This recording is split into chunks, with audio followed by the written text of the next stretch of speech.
Simitler taksımcının adını şahı ocaktan kekeşin toranası, buracının bir de buracı ölçaklılar.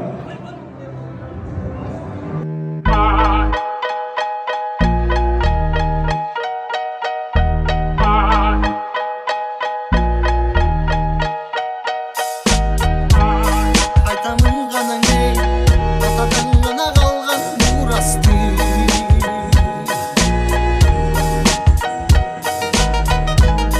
Yanırıp zamanı